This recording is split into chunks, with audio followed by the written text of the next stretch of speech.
Oxford dictionary के हिसाब से घोस्ट राइटिंग को डिफाइन किया जाता है right material for someone else who is the named author. और अगर हम हिप हॉप या फिर म्यूजिक की बात करें, ghost writer is someone who writes lyrics for a rapper and is paid to be uncredited. For example, अगर कोई बंदा किसी आर्टिस्ट के लिए घोस्ट राइट कर रहा है तो वो आर्टिस्ट उस बंदे को उसका क्रेडिट नहीं देगा, उसके बदले उसे कुछ पैसे पे कर दिए जाएंगे और पूरी दुनिया को पता नहीं होगा कि उस आर्टिस्ट ने किसी और बंदे से अपने गाने लिखवाए हैं। और घोस्ट राइटिंग बहुत पहले से हिप हॉप में चले आ रहा है। अगर हम इंटरनेशनल हिप हॉप की बात करें तो artist like Diddy, Dr Dre, Kanye West, Drake, Lil Wayne, Travis Scott को पास्ट में एक्यूज किया जा चुका है फॉर यूजिंग घोस्ट राइटर्स। और हमारी देसी हिप हॉप में भी artist like Honey Singh, divine, MC stand के ऊपर भी कहीं ना कहीं घोस्ट राइटर्स यूज करने के एलिगेशंस लगाए गए हैं।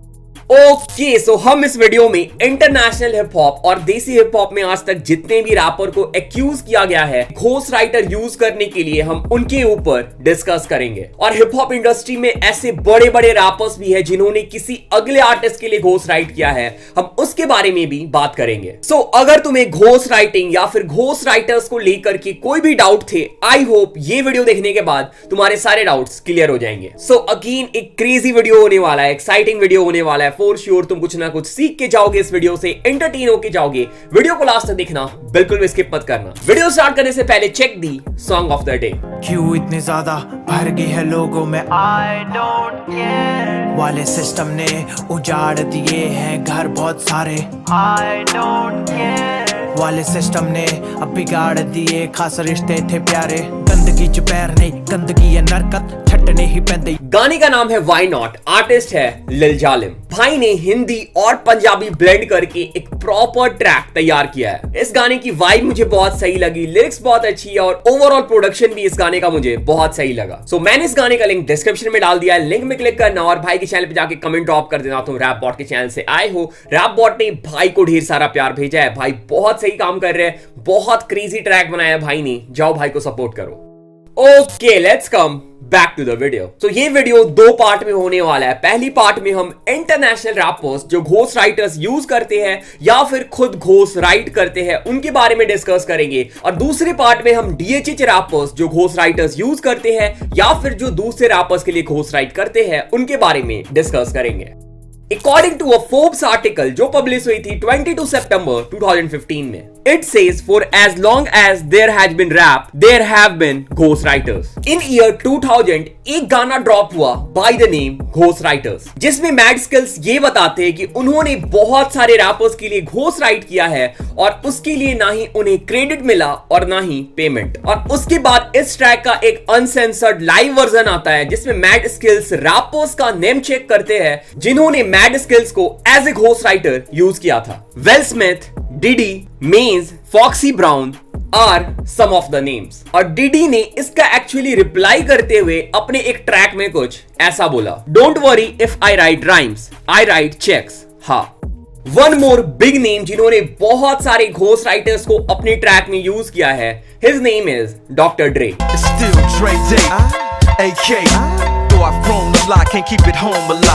Royce the 5'9", Nas, Jay-Z, Eminem, Kendrick Lamar and even Drake in his starting career was hired as a writer for Dr. Dre. So जिस Forbes article के बारे में मैंने इसके पहले बताया था उसकी एक पैराग्राफ कुछ ऐसा बोलती है, There was a time where ghost writers was kind of common back in the day, say the mid of late 80s, early 90s. And then it slowed down in the mid to late 90s because the music was authentic and you had to have something besides image. Now it seems like it's coming back. So some of the popular ghost writer from the western hip hop जिसने तुम्हारे favourite rapper के लिए गाने लिखे हैं और most probably तुम उनका नाम नहीं जानते होंगे are Quentin Miller, Pardison Fontaine aka Pardi, Gizzle, Wale, Daylyt, Britty B and Sy Hyder Prince. तो ये तो कुछ ऐसे सॉन्ग राइटर्स के नाम हो गए जिन्हें तुम नहीं जानते होगे, पर कुछ ऐसे पॉपुलर रैपर्स भी है जिन्होंने इंडस्ट्री में अगले पॉपुलर रैपर्स के लिए गाने लिखे हैं। फॉर एग्जाम्पल ड्रेक ने Kanye West, doctor ड्रे, Elisa keys के लिए गाने लिखे हैं। लॉरेन हिल्स ने इंडस्ट्री में बहुत सारे सिंगर्स के लिए ट्रैक्स लिखे हैं। कान्ये ने बियोंसे और एलिसा कीज के लिए लिखे हैं। आंड्रे 3000 ने डिफरेंट आर्टिस्ट के लिए गाने लिखे हैं। Jay-Z has written for others and Nicki Minaj has also written for other rappers. So तुम लोगों में से कुछ लोगों के दिमाग में ये थॉट आ रहा होगा कि क्या प्रॉब्लम है कि कोई भी आर्टिस्ट किसी अगले आर्टिस्ट से अपना गाना लिखवाता है या फिर किसी अगले बंदे से घोस्ट राइट कराता है। इंडीड जो एंड प्रोडक्ट है या फिर जो गाना है वो अच्छा होना चाहिए, पर ऐसा नहीं है। हिप हॉप जॉनर जो है वो बाकी म्यूजिक जॉनर से थोड़ा डिफरेंट है। हिप हॉप में उन आर्टिस्ट या फिर उन रैपर्स को ज्यादा रिस्पेक्ट किया जाता है जो अपने ट्रैक्स खुद लिखा करते हैं। और अगर मैं अपनी बात करूं तो जो ट्रैक मैं बचपन से सुनता आ रहा हूं या फिर बहुत टाइम से सुनता आ रहा हूं और उस ट्रैक से मैं अगर बहुत ज्यादा रिलेट करता हूं और आज मुझे अगर पता चलता है कि उस ट्रैक में घोस्ट राइटर यूज किया गया था या फिर जिस आर्टिस्ट का वो ट्रैक है उसने वो ट्रैक को नहीं लिखा है, I will be disappointed for sure. And I am glad some of my favourite artist like Eminem, Kendrick Lamar, J Cole के ऊपर आज तक कभी भी ऐसे एलिगेशंस नहीं लगाए गए हैं। इन ईयर 2015 मिक मिल ने ड्रेक के ऊपर घोस्ट राइटर्स यूज करने के एलिगेशंस लगाए। मिक मिल ने अपने ट्वीट में ये बोला, stop comparing Drake to me too, he don't write his own rap, That's why he ain't tweet my album because he found out। Meek Mill ने यह भी बताया कि ड्रेक ने क्विंट मिलर को as a ghost writer use किया था। Quentin Miller ने ड्रेक के mixtape if you are reading this it's too late में ड्रेक के लिए कुछ ट्रैक्स लिखे थे और ड्रेक ने उन्हें को राइटर के लिए क्रेडिट भी दिया था। और क्विंट मिलर ने पब्लिकली ये स्टेटमेंट दी, I am not and never will be a ghost writer for Drake, I am proud to say that we were collaborated but I would never take credit for anything other than few songs we worked on together। So in this case अगर हम देखें तो Drake ने credit दी है, so technically we didn't call it as a ghost writing। पर इसके बाद जो मैं एग्जांपल देने वाला हूं this is bit complicated। Big Sean ने अपने एक ड्रिंक चैम्प्स के इंटरव्यू में ये बोला, कान्ये ने डिमांड किया था अपने फीचर के लिए इन द ट्रैक ब्लेसिंग्स जो कि ओरिजिनली सिर्फ ड्रेक और बिग सॉन्ग का ट्रैक था। सॉन ने ये बोला कि एल्बम ऑलरेडी खत्म हो चुकी थी, कान्ये की ऑलरेडी उस एल्बम की 2 ट्रैक में फीचरिंग थी और कुछ दिनों में वो एल्बम रिलीज होने वाली थी, पर तब भी कान्ये ने उस ट्रैक में अपने फीचर के लिए डिमांड किया। और फिर सॉन ये बोलते हैं कि कान्ये के लिए उस ट्रैक में वर्स सॉन ने लिख के दी और उस ट्रैक के ऑफिशियल म्यूजिक वीडियो में भी तुम कान्ये को देख सकते हो। सो अगर बिग सॉन ने इंटरव्यू में जो बातें बताई है वो सच है तो बिग सॉन ने कान्ये की वर्स लिखी थी जो कॉमन लोगों को पता नहीं है। So this is indeed a ghost writing. Snoop Dogg ने पास्ट में घोस्ट राइटर्स यूज किए हैं। इवन नाज एक बार कंट्रोवर्सी में इन्वॉल्व हुए थे जहां पे उनके ऊपर घोस्ट राइटर्स यूज करने के एलिगेशंस लगाए गए थे। ये रूमर्स फैली थी कि जे इलेक्ट्रॉनिका नाज के लिए लिरिक्स लिखते हैं, पर जे इलेक्ट्रॉनिका ने खुद ये बताया कि he has never written lyrics for Nas. Lil when के ऊपर भी पास्ट में घोस्ट राइटर्स यूज करने के एलिगेशंस लगाए गए हैं, पर अगेन ये भी कभी कंफर्म नहीं हो पाई। Okay, let's now discuss about ghost writing and ghost writers in DHH। Honey Singh के ऊपर बहुत बार ऐसे एलिगेशन लगाए गए हैं कि उनके ट्रैक बादशाह, रफ्तार और लिल गोलू ने लिखे हैं। अगर हम देखें तो लिल गोलू को बहुत बार क्रेडिट भी दिया गया है हनी सिंह के ट्रैक में, पर कुछ लोग ये भी क्लेम करते हैं कि बादशाह और रफ्तार ने भी हनी सिंह के बहुत सारे गाने लिखे हैं जिनके लिए उन लोगों को क्रेडिट नहीं मिली है।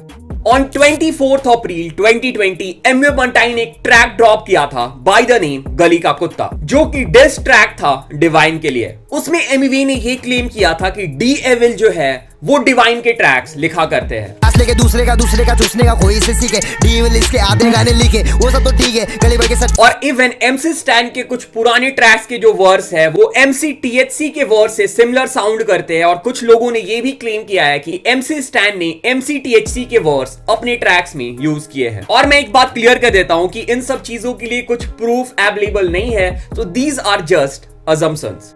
रागा जो कि अगेन एक बड़े नाम है डीएचएच से, उन्होंने अपने इंस्टाग्राम स्टोरी में ये क्लेम किया था कि उन्होंने बहुत सारे गाने घोस्ट राइट किए हैं डिफरेंट रैपर्स के लिए जिनके लिए उन्होंने कभी भी क्रेडिट नहीं मांगा है। और मैंने एक पहले एमटीवी हसल के ऊपर कंस्पिरेसी वीडियो बनाया था, उसमें मैंने ये बताया था कि कैसे एमटीवी हसल जैसे रियलिटी शोज में भी घोस्ट राइटर्स यूज किए जाते हैं। So ghost writers and ghost writing is very common thing जो सिर्फ इंटरनेशनल हिप हॉप में ही नहीं देसी हिप हॉप में भी यूज किया जाता है। और मे बी ऐसा हो सकता है कि तुम्हारे फेवरेट रैपर या फिर तुम्हारे फेवरेट गाने जिसे तुम लूप में सुना करते हो वो किसी और बंदे ने लिखे हो। Okay so this was the video. अगर तुम्हें इस वीडियो में कुछ सीखने को मिला, तुम एंटरटेन हुए, do let me know in the comment. अगर तुम चैनल पे पहली बार आए हो, make sure to subscribe the channel. अगर तुम चैनल को पहले से भी देख रहे हो, चैनल को सब्सक्राइब कर लो, अपने भाई को सपोर्ट करो। अगर तुम इंस्टाग्राम पे फॉलो करना चाहते हो, लिंक डिस्क्रिप्शन में। अगर तुम डिस्कॉर्ड ज्वाइन करना चाहते हो, उसका लिंक भी तुम्हें डिस्क्रिप्शन में मिल जाएगा। और अगर तुम्हें शॉर्ट्स वीडियो देखना पसंद है तो तुम मेरा यूट्यूब शॉर्ट्स चैनल भी सब्सक्राइब कर सकते हो, उसका लिंक भी तुम्हें डिस्क्रिप्शन में मिल जाएगा। और हाँ, अभी मैं आउटरो में एक ट्रैक प्ले करूंगा जो कि रैप्टोनिक्स का ट्रैक है। गाने का नाम है हम मुसाफिर। भाइयों ने बहुत ज्यादा मेहनत किया इस ट्रैक में, मुझे भाई लोगों का काम बहुत सही लगा है, तो मैं गाना प्ले कर देता हूं और उस गाने का लिंक तुम्हें डिस्क्रिप्शन में मिल जाएगा। जरूर गाना चेक करना और भाई लोगों को जाके सपोर्ट करना। सुहाना सफर मुसाफिर हैं हम, मंजिल के पीछे इन राहों पे हम। सुहाना सफर मुसाफिर हैं हम, बहता मैं रहता हवाओं के संग। पसंद शाम में मुझे